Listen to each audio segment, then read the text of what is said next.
L'Algérie va-t-elle frapper à la porte du Fonds monétaire international après que le déficit ait franchi la barre des 50 milliards de dollars?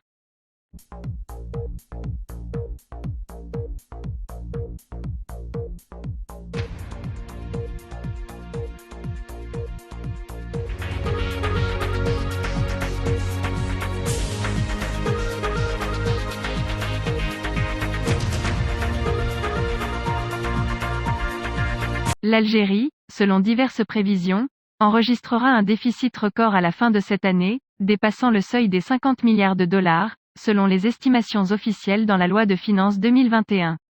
Les hydrocarbures algériens malgré la hausse des prix du pétrole dans le monde. C'est ce qui a poussé les instances internationales, dont le Fonds monétaire international, à pondérer le scénario de la dette extérieure sur la base d'un certain nombre d'estimations, dont une détérioration significative des principaux indicateurs macroéconomiques, auxquels s'ajoute le déficit budgétaire et de trésorerie, et une contraction importante des recettes du fait d'une baisse des recettes des hydrocarbures de pas moins de 45%, mais aussi de l'absence d'alternatives opérations compte tenu du manque de diversification de l'économie algérienne, où les exportations effectives or ne dépassent pas 3% des exportations totales, en plus des indicateurs globaux, les grands déséquilibres dans la structure de l'économie algérienne, les faibles capacités de financement en dehors du cercle des banques, la règle du marché parallèle et le faible taux de productivité, l'expérience du contrôle fiscal ou le processus de « contrôle fiscal volontaire », par lequel les pouvoirs publics ont cherché à attirer et récupérer une partie des liquidités circulant hors du périmètre des banques et des services publics a montré les faibles marges du mouvement du gouvernement, qui cherche à lancer des emprunts obligataires comme mécanisme de financement des projets des entreprises et des institutions,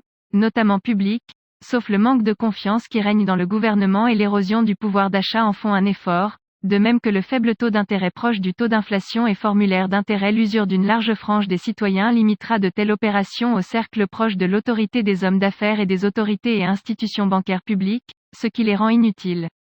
Sur cette base, l'équation de la dépendance au pétrole et aux indicateurs financiers produit des complications,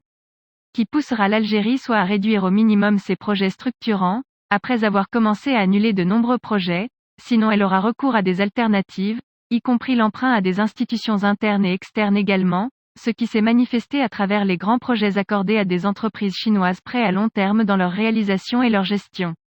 S. Snini pour Alger Times.